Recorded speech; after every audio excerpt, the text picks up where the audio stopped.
Hi everyone, it's Michelle and welcome. Today I'm going to share with you a couple of secondhand books. In fact, many of the books that I buy are secondhand. So I've got a couple of books that are in the vein of my study of sort of Chinese brush painting and Japanese sumi-e. I've got a little Sumi-e painting sketchbook and another product that I'm going to actually do a painting on, which is like the rice paper, but it comes kind of framed for you. So I haven't opened it yet. It could be could be disappointing. We will see. So I'm going to change my camera angle and so that you can see what's on my desk and we can get going.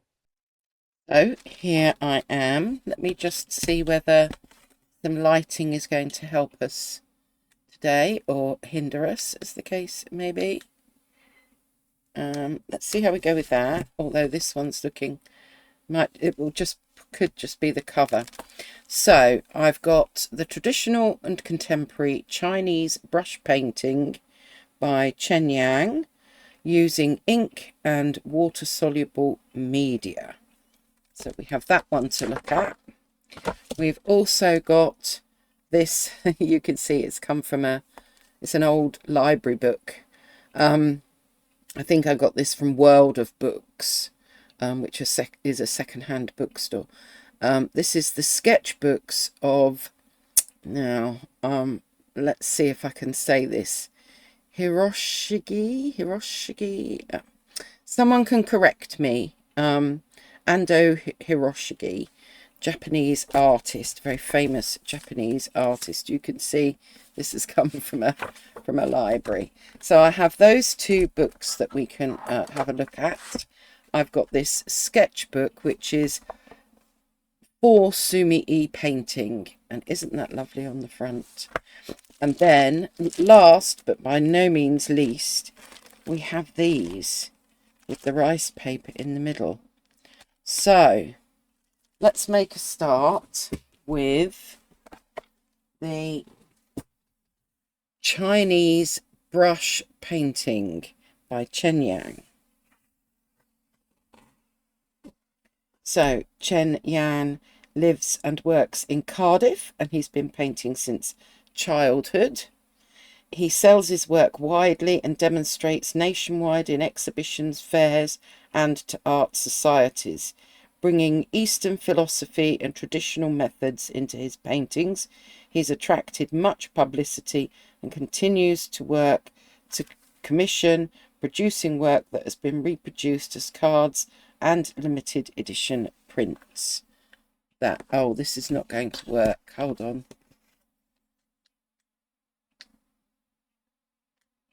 No, we're going to need it like that for this.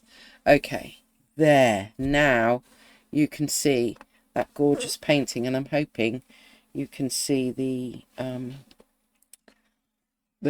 carp. Okay.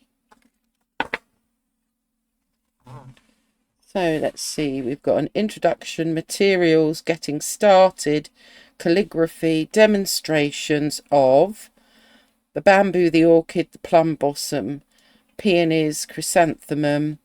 So the chrysanthemum, the plum blossom, the orchid and the bamboo are our four gentlemen or four nobles.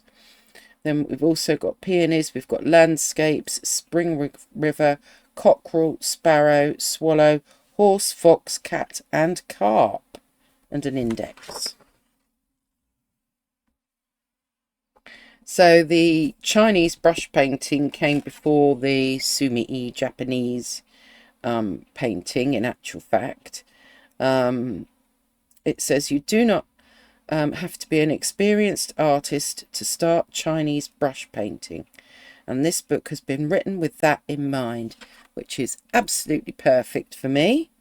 However, you do need to understand the basic principles and techniques to be able to give personal expression to your work. The brush strokes are simple, but it is how they are placed within the space that is important, and how you approach the painting. Let me just pause. Gosh, every time I try to do a recording, you can guarantee that's when my doorbell goes. Okay, right, so brush strokes are simple, but it's how they're placed in the space. So let's just carry on. It talks about different styles of Chinese painting and 5 subject categories of Chinese painting. So you have Shanshui, landscapes, Renwu, figures. I'm probably going to say these all wrong. Qinshu, animals. Huawei, flowers. Hua Noir, flowers and birds. Look at that. Yes, I'm not sure that I will be able to do anything like that yet, but who knows. So we've got a little bit about our materials, which you normally get in most art books, to be honest. But you know, it is handy, and sometimes there's something new that you come across. So then it talks about the ink and the ink stones. Funnily enough, I'm doing a course at the moment. She says getting my notebook out, which funnily enough has got beautiful pages in. Look. So yes, apparently there's 2 kinds of ink blocks. They call them ink blocks.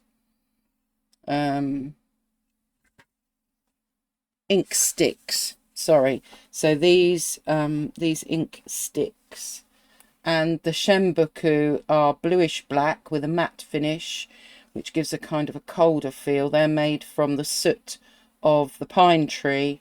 And then you have Yuen Buku, which is the soot of grapeseed oil, camellia oil, and it has some glue in it. And that is a brownish black with a glossy finish and has a warmer finish. So, or a warmer feel to it. So, you know, I'm trying to read around my subject. Maybe that might be interesting to some of you. So we've got a bit about ink and a bit about these ink stones, where you add your water and rub in a circle to produce ink. But this has got some colours also that it mentions, Chinese paints. Then it talks about the different types of paper. Yeah, that will be interesting. I'm not sure that I actually know exactly what kind of paper I've got. And then we've got these seals. I would love to have a seal. My son's girlfriend is going to Korea, and you can get these seals carved out for you with whatever you want on them. So if I'm lucky, she might come across somewhere that does that, and I might get one. You never know. So the paperweights, mine aren't as pretty as those. Mine are just very plain, but they do the job. And then mannequins. So many of you will have seen the figure of a person where all the joints move, that we typically use to help us learn to draw figures and movement. The felt that goes underneath the paper, because the paper is very absorbent. And yeah, palettes and paper towels and our usual equipment. Then we've got getting started, preparing our workspace. That looks like it's all laid out very nicely. So a lot of it is about all this preparation, preparing the ink, and getting into that kind of zone, or meditating about what it is that you're going to paint. Yeah, I think that's quite nice. Oh, this is a lovely bowl. Look, to put your water in. So it talks about loading the brush and preparing to paint, holding the brush, different brush strokes that we've got here. Then we've got some calligraphy, which is quite nice. Forever, great spirit. And then we've got these demonstrations. Look at that heron. This reminds me of a painting that my colleague Diana Lisa, who also has a YouTube channel, she did an acrylic painting, something very similar. So here we have the bamboo, and even that's obviously the word for bamboo. Interesting. I haven't come across that in any of my other books. So we've got instructions on how to paint the bamboo. And then we've got this calligraphy inscription. Nice. And although many of the books that I've bought might have some similar things, in actual fact, yeah, how they go about them can be slightly different, to be honest. So yes, we've got the orchid. We've got this lovely plum blossom. Look at these. We've got peonies. Wow. Just stunning. A lot of the work is done in one stroke, one paint stroke. They don't go over things. They will load the brush on the tip, on the edge, various different things, so that they can get one stroke to do whatever it is that they want. And some of it, like the tree trunks, is dry brush. That is gorgeous. Here we've got our chrysanthemum. Oh, moving on to landscapes. See, they're just so serene, aren't they? Just so lovely. And we've got how to do rocks, how to do trees. We've got how to do water. I mean, yes. Washes. Wow. We've got a spring river. And we've obviously got, kind of looks a little bit like a weeping willow, but it probably is something else. Lovely. You'll notice that it's not, all of the paintings use minimal colours, and they're all quite delicate colours a lot of the time. And even with our cockerel here, we're not using loads of colours. We've got the sparrow. Wow. And a swallow. Ooh, that looks interesting to do.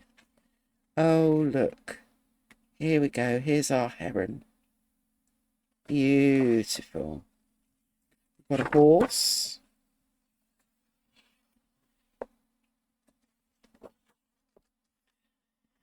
Oh, the fox. You see now, because they're kind of done with single strokes, they're very simple, but hugely effective in my mind. Wow. And here we are, instructions on how to do this cat. Then we've got the carp.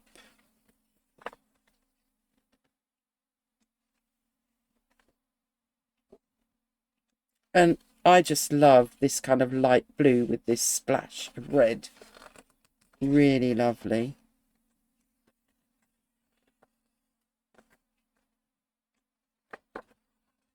And there you have it. So that is our first book.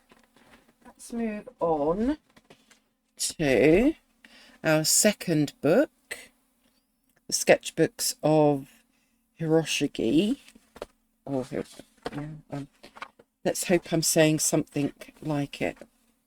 So one of the great or last great masters of the ukiyo-e tradition in Japanese art, 1797 to 1858. Gosh.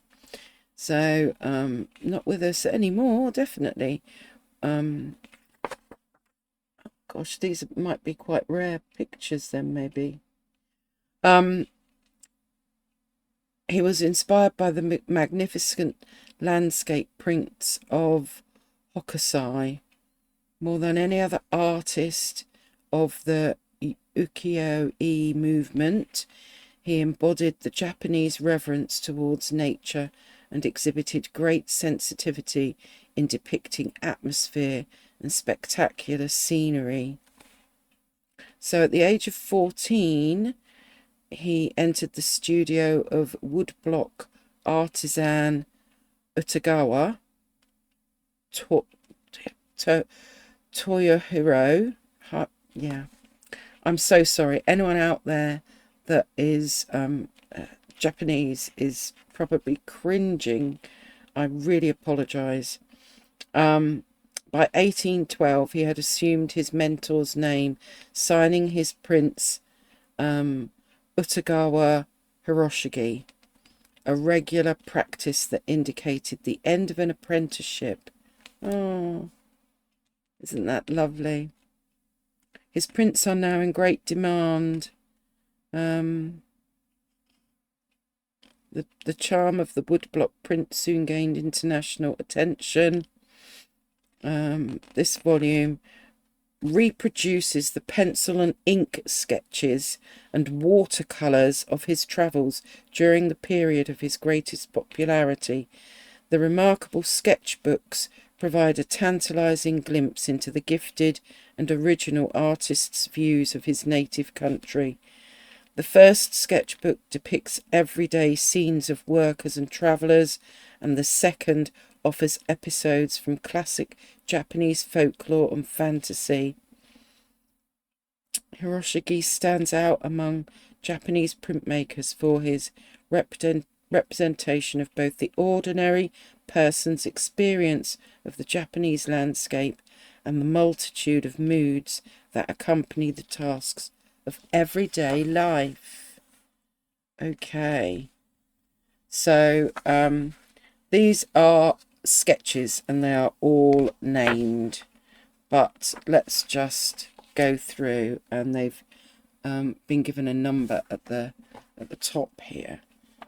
So this is a sketchbook. You can see the fold in the sketchbook. They're just very simple, but hugely, hugely effective. Look. I mean, just a few strokes and you can see that those are trees, and the way that the mountains just fade. And yeah, not trying to let us know that it's the sea. We've got these wonderful blank spaces that we just know that that's water. Oh, that's lovely. And look at that gorgeous mountain. Maybe I can have a go at a mountain in a minute. Here we've got some sailing boats. And they're just... Yeah, I think there's a lot to be said for learning these strokes that will help build up a picture in that says a lot, but in a very simple and beautiful way. Wow. Oh, look, we've got this river coming round and the little boat, and then we've got this tree trunk.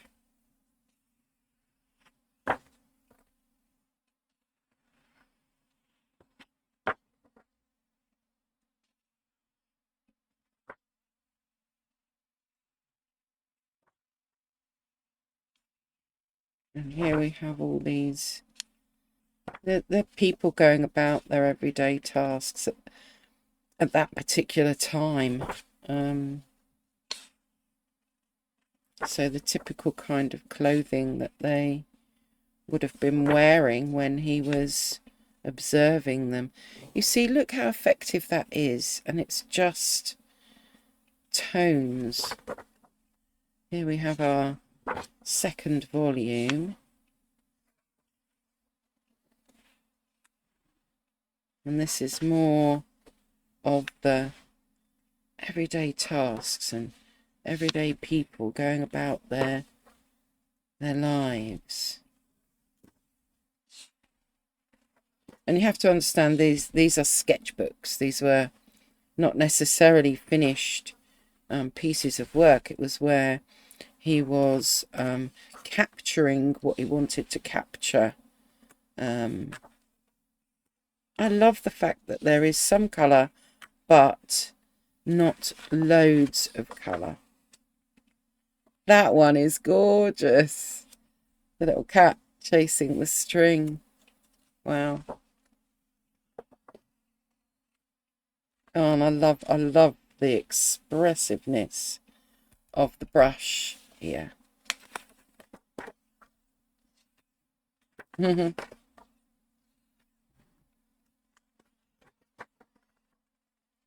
Oh gosh, that's wonderful, isn't it?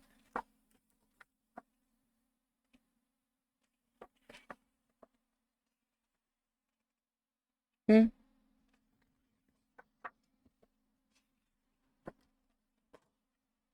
So just these little splashes of colour, sometimes people in silhouette.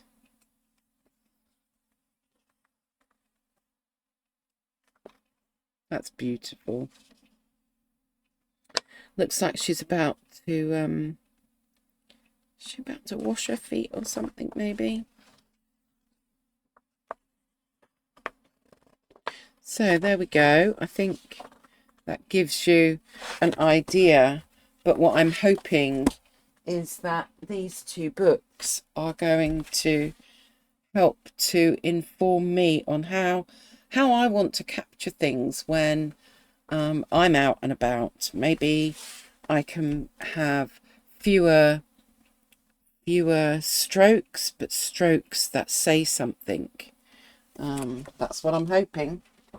So this Sumi painting sketchbook, I got this one from Amazon. I had been using this rice paper that comes on a roll, which is lovely, and the way that the ink kind of almost glows on that paper is rather lovely. But when I saw this, which is a sketchbook, I thought that I would give this one a go. So I have had a go very quickly doing some bamboo, but I don't think I've got enough tones on there. So I will probably have to keep practicing. But I think this will be a lovely book to keep practicing in. If you look, you can see through. So I'm not sure that I will use both sides of this sketchbook. But you see we've got this lovely kind of rock face. And then we've got these lovely sort of grasses and some kind of maybe some flowers of some kind, and this beautiful heron. Oh, delightful. Right, let's have a look at this then, because this is the thing that I want to play with. So these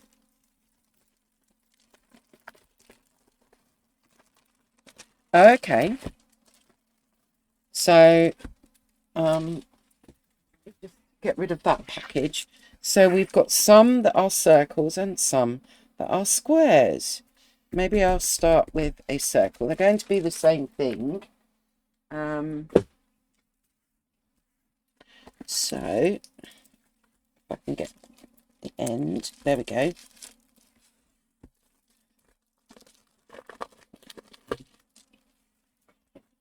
It was hard to understand what they really meant from the description.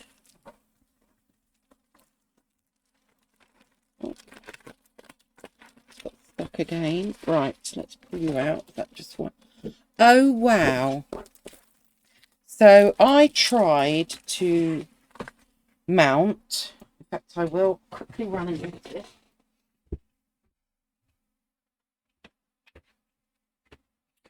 This is my painting that I did on this rice paper. This is me practicing the chrysanthemum, and I really loved how some of these leaves and the dry brush for the trunk, I think that came out quite nicely. So I wanted to keep this because, you know, it's a beginning, it's a start, and I basically followed a YouTuber. In fact, I followed a couple, and it was using like a glue that is very much water based, and you know, where you can add water to it, and sticking it on a piece of Bristol board. And you can see, I think you can see what's happened. It's kind of crinkled everywhere. I'm keeping it like that because, you know, we learn from our mistakes, and I think that that's okay. But when I saw on Amazon, these have already got a backing and they've got a frame. So all you've got to do is paint on there and then get a kind of a wooden frame if you wanted one. So let me get my equipment ready and let's have a go at doing something on one of these. And we're back. So I have got some little dishes here because I want to mix up different strengths or tints of colour. So I've got something that's got some water in here. I've got two different size brushes that I can use, and I've got a cloth, and just to save time, because I'm practicing, I'm going to use these, oh, what are these called? Japanese colour shadow black. They were called Sumi. I always thought it was Sumi E, but anyway, paints that I got from Amazon. So that's what I am going to be using, and I think I'm going to try and just do something quite simple like this spring orchid, because I think that will you know, it will probably fit in here really quite nicely. So I think it's probably quite a good shape for that. So I'm going to start with my big brush. And I need some ordinary water anyway to wash my brush out with. But I want to put some water in those. And I've put less, a bit more, and a lot, basically. And let me see, what colour shall we go with? Let's go with this yellowish black colour. So this will be my strongest colour, or dark. And then this one will be my medium. And they have got Japanese names, but at the moment I'm still learning them. So So this one has got a bit more water, and then this one is really quite weak. So that's what I'm going to be using, and I'm going to start by doing my really quite thick, not thick, dark leaves that come up. So let's start with the darkest colour, and oh, here we go.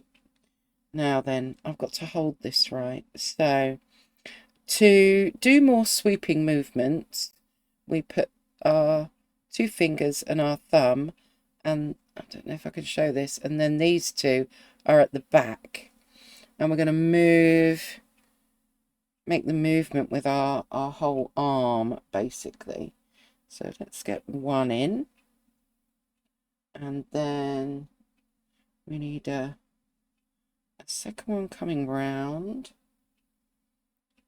one going up, coming round, 1, 2, 3, 4. Right, we need a 5th one, so we will have 1 more coming up like that, and those are our very dark. That's our very darkest colour. Now I've gone over, so maybe that is going to be. Oh, hold on. All right, plain water and a clean brush, and we've sorted that one. Yes. Right, now I'm going to go down in a size brush now.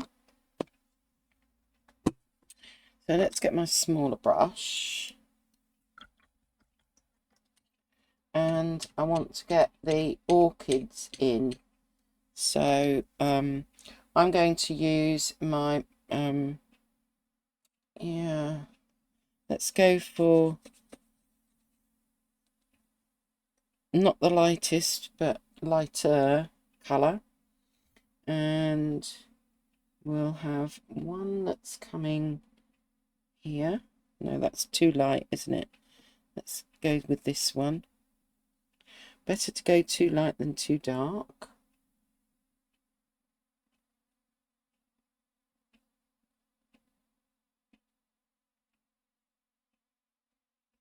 So we've got one there, and then we'll have one coming off here.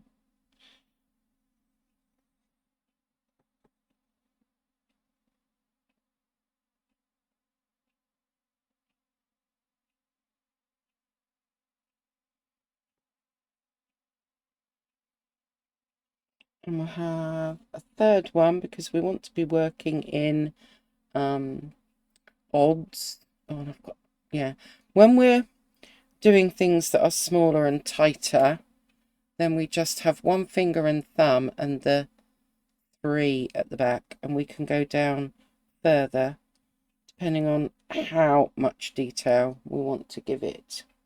So let's get our 3rd one in.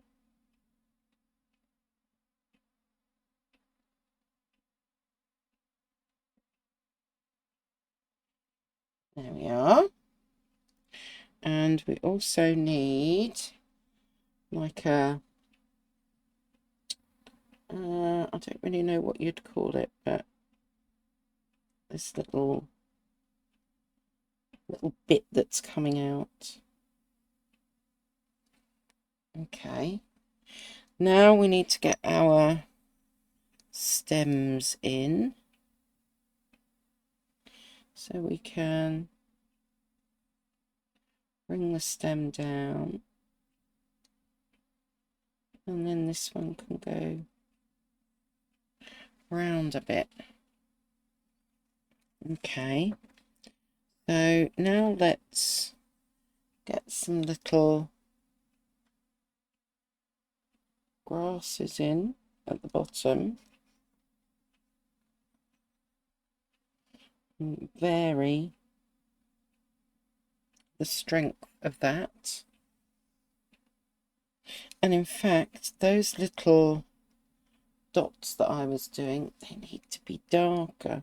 So let's go down the bottom and get those in like that. Well, there we are. I think that works quite well, really. And I've left space, so we've got some space there. Yes.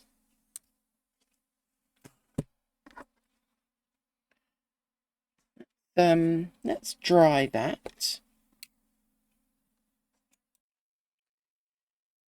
Okay, so that is now dry, and it's not the best orchid that I've done. I'm gonna say that most definitely, but there is some variation in the tone going on with my different strengths, even though I did have to adjust them. But I probably should have tested them first, and I probably should have practiced my brush strokes rather than I've kind of come into it cold today. So if any of you are interested in the book that I was using, it's the Sumi, The Mindful Art of Japanese Ink Painting by Akemi Lucas, and it's actually her course that I'm following on Domestica as well. So really, really interesting. But I think once you know what you're doing, I think using this paper is great for practicing. I think using sketchbook like this for practicing when you haven't got time, or you want to take it with you and you don't want to be cutting up pieces of paper, that is this Sumi painting sketchbook is really good. But yes, once you know what you're doing and you want your piece of artwork to have a border and have a backing, that means that you can then put it in a frame, I think this is a lovely idea. So there we are. A few more items. Let's just put that one on the top, maybe. A few more items that are me continuing this interest that I've got with the Chinese brushwork and the Japanese Sumi. So I hope that is of interest to some of you. And yeah, I will keep sharing my interests and what it is that I'm doing. So do subscribe if you can. Give it a thumbs up if you can. It all really helps me. And I'm much appreciative if you do. Do put some things in the comments. I answer them all. See you next time, though. Take care, everyone.